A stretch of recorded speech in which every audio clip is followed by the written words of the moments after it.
우리 오늘 본문은 지난주에 우리가 살펴본 그 본문과 이어지는데 천국에 대한 이야기다 이렇게 시작하고 있는데요.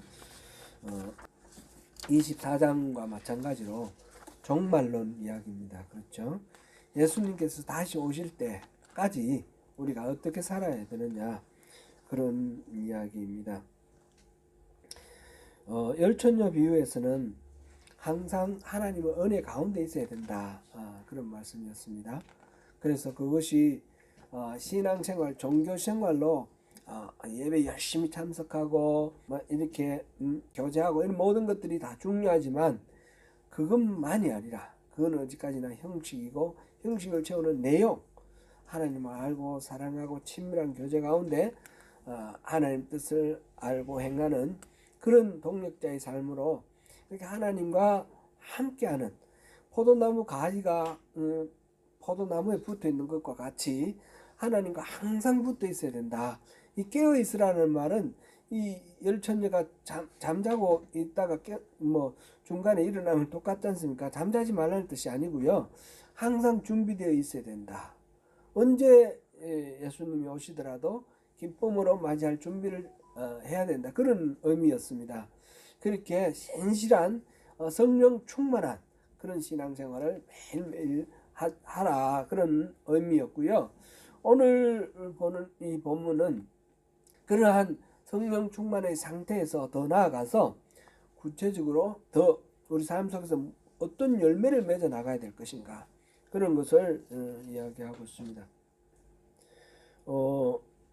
주인이 결산한다 라고 이렇게 표현되어 있는 것, 이것은 주님이 다시 오셔서 우리를 심판하시는 것을 가리킵니다.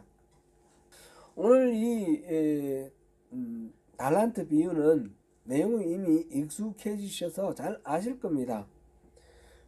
잘 아시죠? 네. 예. 잘 아시는 것을 전제로 하고 그래서 한 번 더 내용을 또 하면 좋겠다. 주인이 먼 타국으로 떠나면서 집에 있는 종에게 재산을 소유를 맡겼다 그랬습니다. 재산을 맡겼습니다. 한 사람에게는 금 5달란트를, 한 사람에게는 2달란트를, 한 사람에게는 한 달란트를 이렇게 맡겨놓고 먼 길을 떠났습니다. 5달란트를 받은 종과 2달란트를 받은 종은 바로 즉시 나가서 그걸 가지고 장사를 해서 이문을 남겼습니다. 그래서 그 결과로 두 종들은 자신이 주인에게 받은 것에 배로 이렇게 남겼습니다.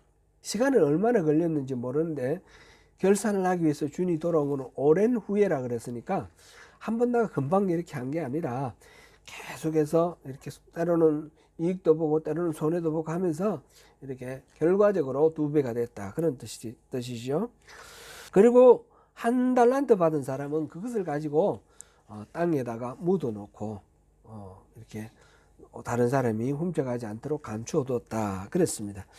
그리고 시간이 많이 흐른 후에 주인이 돌아옵니다. 주인이 돌아와서 자신의 금덩어리를 맡았던 종들과 결산을 나누는데 5달란트를 받아갔던 사람이 돌아와서 주인에게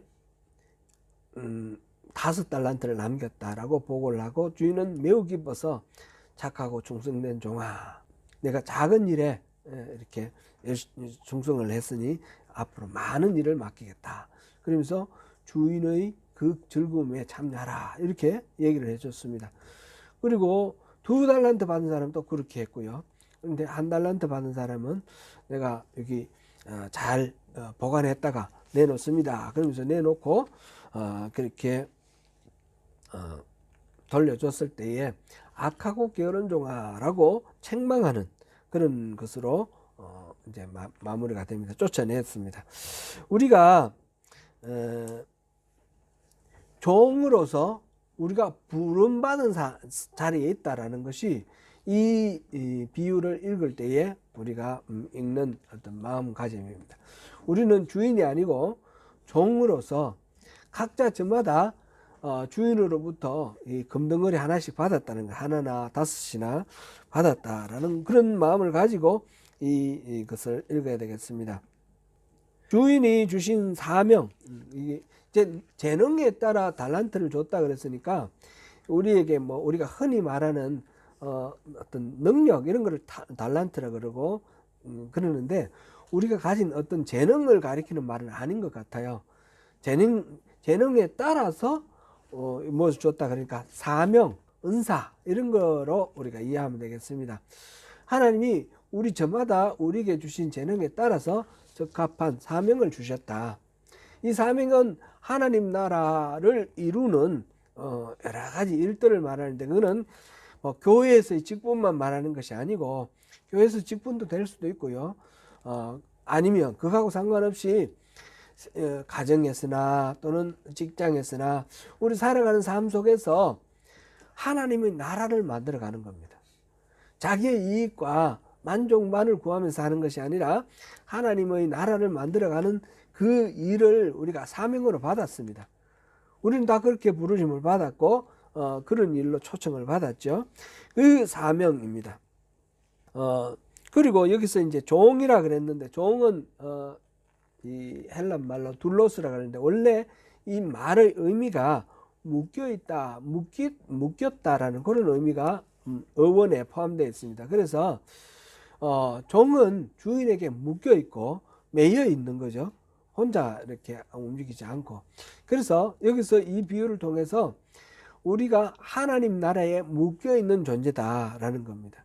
근데 여기서 끊겨버리면 하나님과 상관없이 진짜 어둡고 춥고 어두운 곳에서 일을 갈면서 그 말하자면 지옥으로 던져지는 거죠. 버려지는 것이기 때문에 묶여 있어야 된다. 그런 말씀을 생각하고 우리가 착하고 충성된 종으로 천국을 소유한 그런 삶을 어떻게 살아갈 것인가 우리 한번 이 비유를 통해서 생각해 보겠습니다. 먼저 우리가 생각할 것은 우리는 다 하나님의 귀한 일꾼이다라는 것입니다. 오늘 본문에서 주인은 세 종에게 달란트 재산을 나눠줬습니다. 금을 한 사람에게는 5달란트, 한 사람에게는 2달란트, 한 사람에게는 1달란트. 왜 이렇게 불공평하냐 이런 생각이 들 수도 있고요.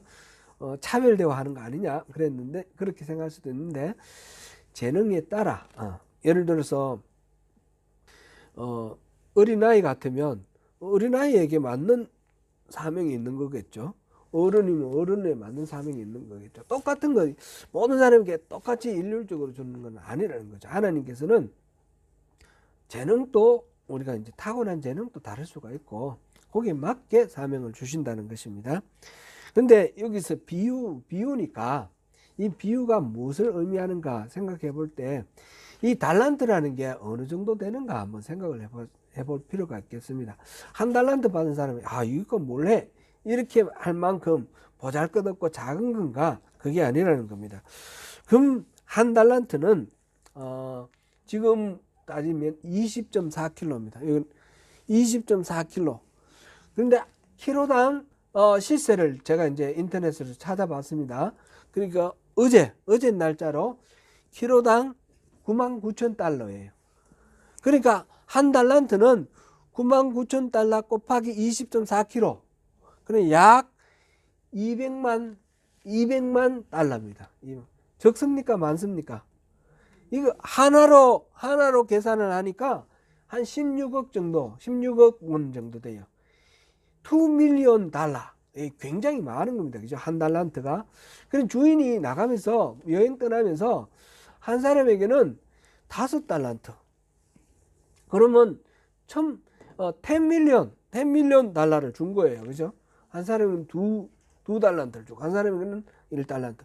많은 돈을 준 겁니다. 많은 돈. 우리 생각하는 것 이상으로 많은 그런 우리에게 주어진 사명이라는 것은 그만큼 하나님이 우리를 귀하게 여기시고 존중하셔서 큰 사명을 주신다는 겁니다. 우리가 생각할 때 이거 보잘것없어 보이는 것도 이거 굉장히 크고 귀중한 그런 사명이라는 겁니다. 예를 들어서 가정에서 주부가 자식을 키우고 있어요. 결혼하기 전에 직장 생활하다가 이제 커리어가 단절돼 가지고 애만 키우다가 보니까 화가 나요. 나는 이 애만 키워야 되냐. 근데 애를 키우는 것이 어마어마한 거예요. 그죠? 이게 큰 비중이 있다는 거죠. 예를 들어서 그렇게 했는데 애 키우는 것만이 아니라 우리가 하는 모든 일들, 저는 목사로서 교회에 목회하는 것도 그렇지만 우리가 삶의 생활 전선에서 하는 모든 일들이 다 그것이 그냥 자기 만족만을 위해서 산다면 또 그럴 수도 있는 건데 모든 일들이 다 가치가 있는 거예요. 칼빈이 종교개혁을 할 때에 마르틴 루터나 칼빈이나 중요하게 여겼던 것이 성과 속이 분리되어 있지 않다는 겁니다. 교회에서 무슨 직분을 맡은 것만 하늘나라의 거룩한 일이 아니고 빵집에서 빵 만드는 사람, 또 대장간에서 낫 만들고 곡괭이 만드는 사람, 그 사람은 그 일 다 거룩한 일이라는 겁니다. 그것이 생명을 살리는 것이고 하나님 나라를 만들어 나가는 것이라는 것입니다. 그런 관점에서 우리가 하는 모든 일들이 다 귀중하고 소중한 그런 것입니다. 오늘 본문과 비슷한 여기서 이제 6천 데나리온도 한번 볼게요. 한 달란트는 6천 데나리온입니다. 그런데 한 데나리온은 하루 일당이라고 그랬습니다. 장정의 일당. 그러니까 이걸 보니까 6천 데나리온은 20년 동안 안 쓰고 모았을 때 하는 것이 한 달란트입니다. 굉장히 큰 돈이라는 거죠. 그리고 이것이 병행구절이 누가복음 19장 11절에서 27절 사이에 기록되어 있는데 약간 다릅니다. 거기는 10명의 노예에게 한 문화씩 나눠줬어요. 한 문화씩 다 나눠줬는데 금액 단위가 훨씬 적고요. 그 다음에 앞뒤로 이제 다른 이야기가 붙어 있는데 그거는 오늘 볼 필요는 없을 거고요. 이 한 문화라는 것도 100데나리온이라 합니다. 100데나리온 이것도 33,000달러. 저것도 큰 돈이죠. 약 2,500만 원 정도 됩니다. 이 뭐라도 금액은 적지만 여기 마태복음에 나오는 지금 달란트는 그것보다도 거의 600배나 더 많지 않습니까? 그런 어마어마하게 큰 그런 금액, 그러니까 귀중한 그런 사명을 우리가 받았다라는 것입니다. 한 달란트밖에 받지 못한 경우 너무 적은 것 아니냐 그런 생각을 할 수가 있는데 절대 그렇지 않고 우리가 저마다 맡은 어떤 사명이 다 그렇게 귀중한 거다라는 것을 생각해야 되겠습니다. 이 비유는 예수님께서 재림하실 때까지 우리가 어떤 삶을 살아야 할 것인가 하는 것을 생각하게 하는 그런 비유입니다. 여기서 주인은 하나님을 가리키고 우리 일생을 살아가도록 하나님께서 우리에게 주신 재능에 따라서 우리의 사명을 주셨다라는 것입니다. 사랑하는 성도 여러분, 혹시 내게 주어진 삶이 너무 초라하고 보잘것없이 느껴지거나 너무 평범해서 무엇을 성취하고 살아가고 있는 것인지 또 이렇게 회의가 들고 그런 생각이 들 때가 있으십니까? 때로는 상실감에 빠지고 방향을 잃은 것 같은 그런 느낌이 있고 내가 생산적이지도 않고 의미 없는 일을 하고 있는 것 아닌가 그런 느낌이 들 때도 있지요. 매일 아침 일찍 일어나 일터에 나가서 온종일 일하고 그리고 저녁에 녹초가 되어서 들어와서 자고 다음날 또 아침 일찍 일어나서 열심히 달려가고 다람쥐 쳇바퀴 돌듯이 그렇게 반복되는 루틴 속에서 살아가면서 회의에 빠지기도 합니다. 우리가 이 일상의 삶 속에서 우리가 의미를 발견하고 충전할 필요가 있습니다. 무기력함을 떨쳐버리고 삶의 목표를 바로 설정할 필요가 있습니다. 겉으로는 볼품없어 보일지라도 정말 하나님께서 우리에게 주신 사명 가운데 볼품없거나 가치없는 일은 절대 없다라는 것입니다. 오늘 비유를 통해서 우리는 하나님께서 부여하신 사명이 어떤 것인지를 다시 한번 생각해 보고 그것이 얼마나 귀한지를 깨닫는 것이 중요합니다. 하나님이 우리에게 베풀어 주신 것은 무엇이나 예외 없이 모두 소중합니다.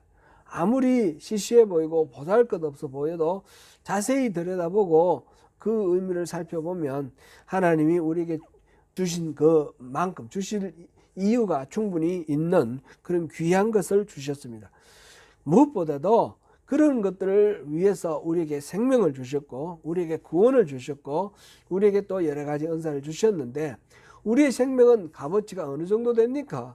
우리의 구원은 어느 정도 됩니까?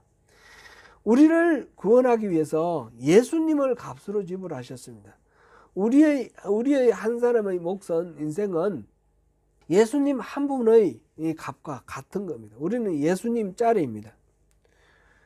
그러므로 우리의 인생, 우리의 하는 모든 삶의 의미와 가치를 우리가 가볍게 보지 않고 중요하게 의미 있게 그렇게 생각하는 것이 꼭 필요합니다. 두 번째로 우리 생각할 것은 작은 일에 충성하라라는 것입니다.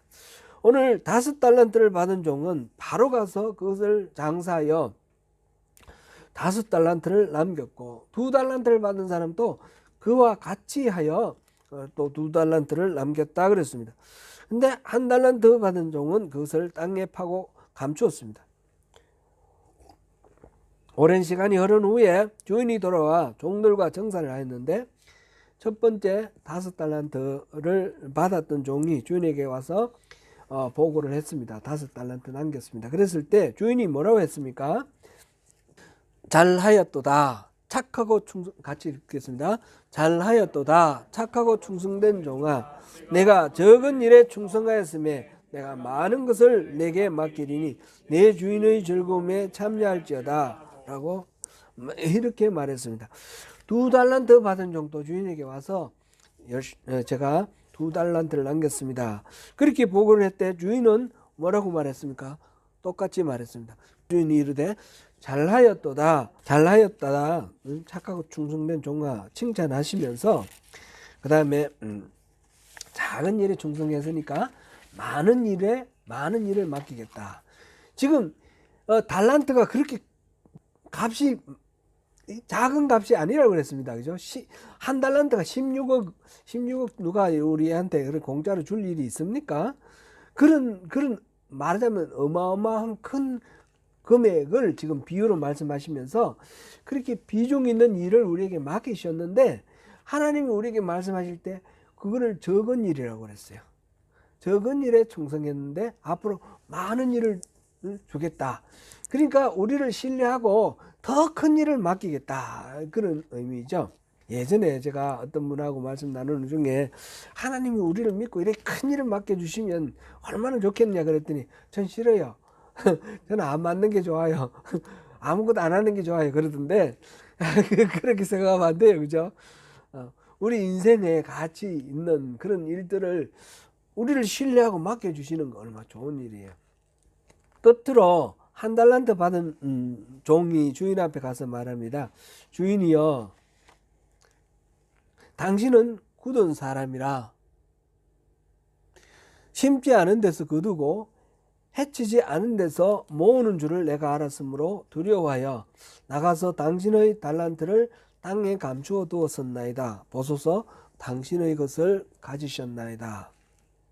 이 돈이 충나지 않게 하기 위해서 땅에 묻어 두었다가 돌려줬다 그랬습니다. 13장 우리 천국 비유에 보니까 어떤 사람이 밭에서 일을 하다가 밭에 감추어져 있는 보화를 발견을 하고 자기 가진 거 전부 다 팔아가지고 그 밭을 사서 그 보화를 자기가 가졌다. 천국은 그렇게 자기의 모든 것들을 다 바쳐서 살만한 그렇게 값지고 귀한 것이다 하는 그런 비유 있었습니다. 그죠? 그 밭에 뭐 보화를 감추고 이런 일이 들어 있었나 봐요. 우리 한국에서 몇 년 전에 한 10년 됐나요? 밭에서 누구 포크레인을 팠더니 안에서 현금 다발이 나와가지고 그렇게 난리가 난 그런 일들이 있었어요. 그죠? 누가 도박해가지고 몰래 뜻하지 못한 돈을 밭에다가 이렇게 감추어놨는 그런 일이 있었는데 그게 또 상관은 없는데 생각이 났습니다. 그런데 이 사람이 그 밭에 묻어놓고 주인에게 돌려주면서 내가 믿지지 않았으니까 원금을 돌려줬으니까 충분하다 이렇게 생각한 것 같아요. 그럼 그 생각도 뭐 꼭 옳은 건 아닌데 거기다가 덧붙여서 하는 말이 가관입니다. 당신은 굳은 사람이라.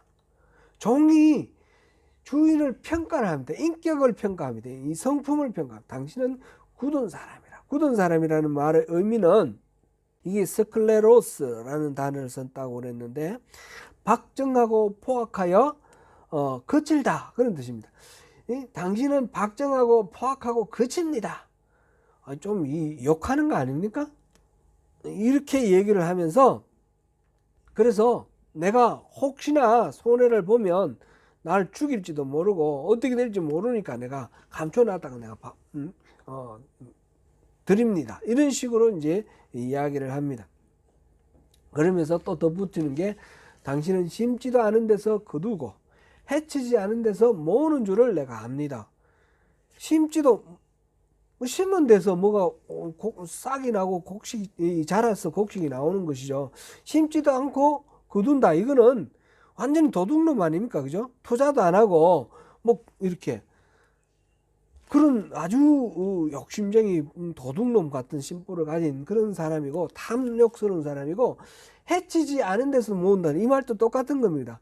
이제 수확을 해서 가을거지를 해서 이걸 널어서 말려서 타작을 해가지고 이 곡식을 거두는데 이렇게 말리는 거, 이거 말려서 곡식을 말리고 그 다음에 탈곡하는 이 과정 없이 곡식을 원한다라는 겁니다.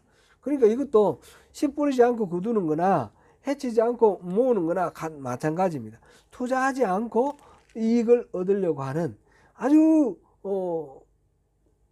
뭐라 그럴까요? 이 탐욕스럽고 무서운 그런 사람입니다. 내가 잘못 걸리면 죽을 것 같아서 이렇게 딱 감춰놨다가 내놓습니다.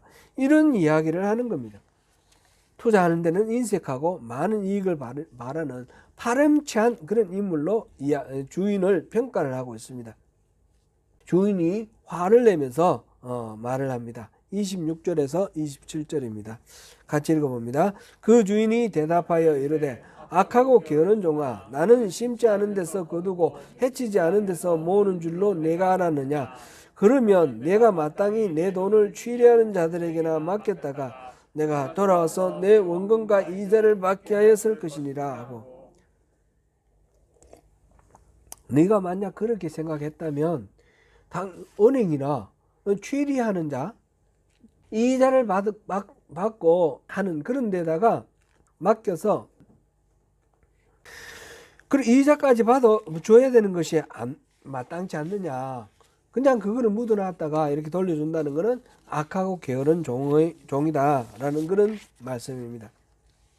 그는 이 세 번째 사람은 아마 다른 사람에게는 5달란트 주고 2달란트 주고 자기에게 1달란트 주니까 뭐 이렇게 자세한 내용은 없지만 짐작컨대 좀 실망을 했는지도 모르겠습니다. 비교를 하고 왜 남들은 저만큼 주고 나한테는 요거 줬나 이렇게 차별 대우하냐 뭐 이런 식의 생각을 한 거로 보이는데 차별 대우가 아니라 재능에 따라라고 그랬지 않습니까? 주인은 판단을 하고 이 사람은 이만큼 맡길 만하니까 이만큼 맡기는 거고 이 사람은 요만큼 맡길 만하니까 이만큼 맡긴 겁니다. 우리는 우리에게 맡겨진 사명에 대해서 어떤 마음을 가지고 있습니까?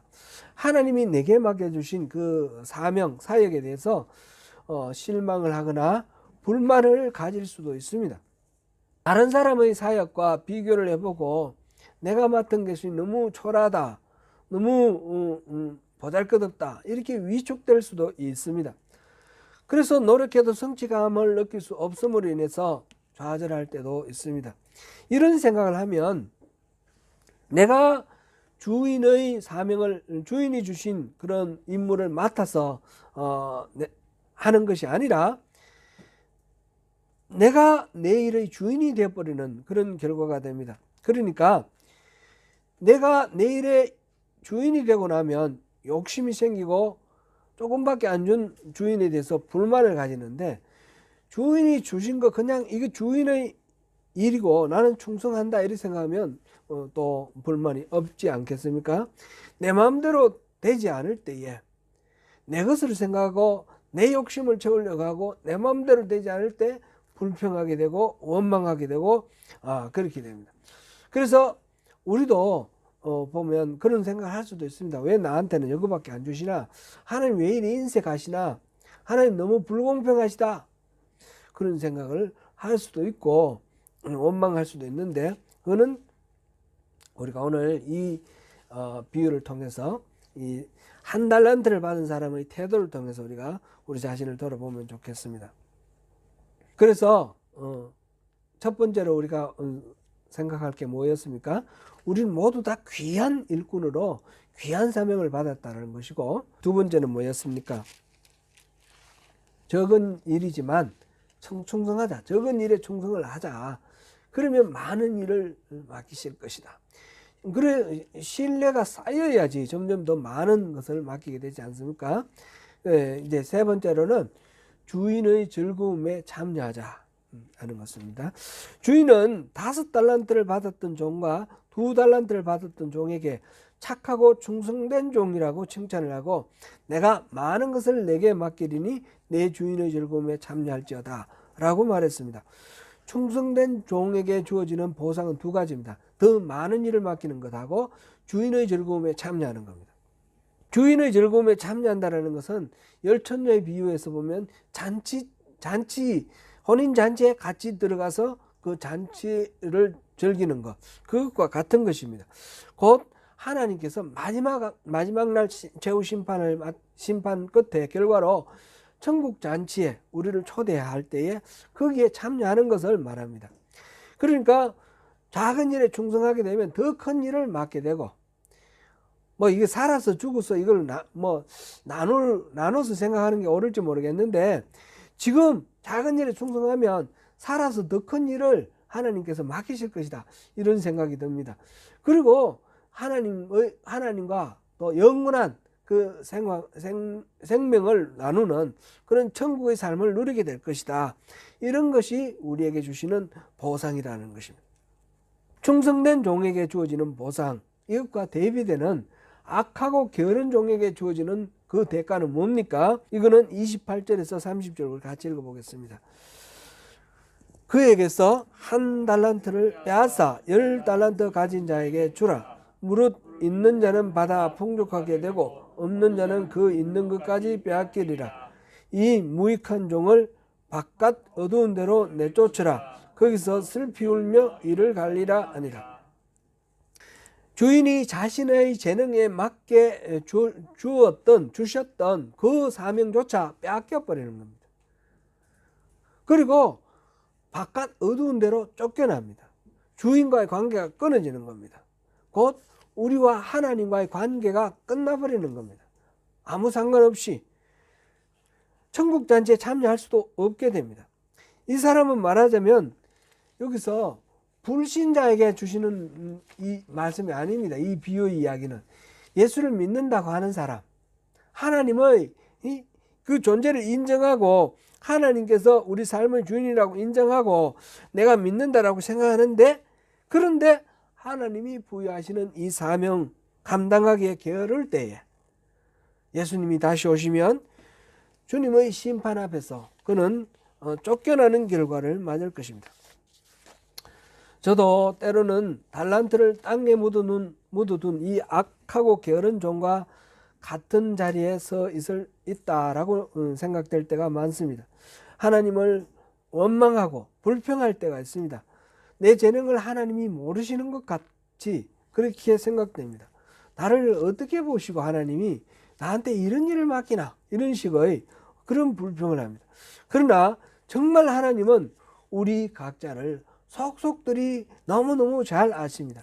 그래서 가장 합당하고 맞는 삶의 책임을 맡깁니다. 그 이상도 그 이하도 아님을 우리가 알아야 할 것입니다. 하나님은 주신 만큼 결실 맺기를 원하십니다. 그러므로 우리가 할 일은 오직 충성입니다.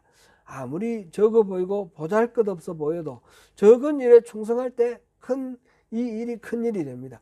우리 삶이 얼마나 고귀한 삶인지 생각해 보십시오.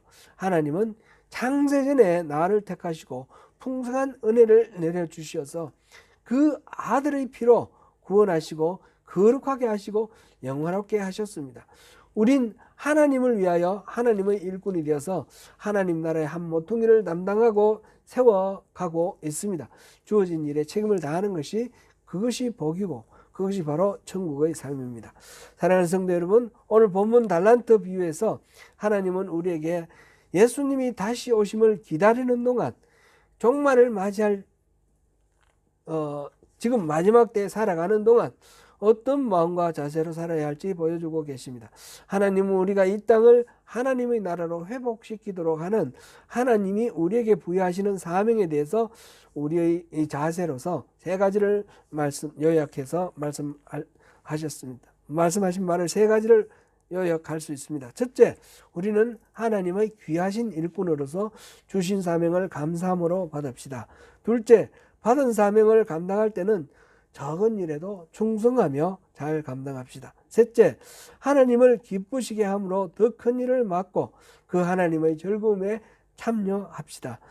주님 안에서 영원한 승리를 누리시는 저와 여러분 되시기를 축원합니다. 기도하겠습니다. 은혜로우신 하나님, 달란트 비유를 생각하면서 아버지 하나님, 주님께서 우리에게 허락하신 그 모든 일들이 참 귀하고 소중한 일들이라는 것을 다시금 깨닫습니다. 그리고 그 일들을 맡을 때는 겉으로 어떻게 보이느냐에 마음 뺏기지 아니하고 적은 일에도 최선을 다해서 충성을 다하기로 또 결단합니다. 주님, 하나님을 기쁘시게 하는 일에 더 큰 일을 맡으면서 또 하나님의 그 잔치에 하나님의 즐거움에 동참하는 우리 모두가 되기를 원합니다. 주님, 우리를 그렇게 인도하여 주옵소서. 예수님 이름으로 기도드립니다. 아멘.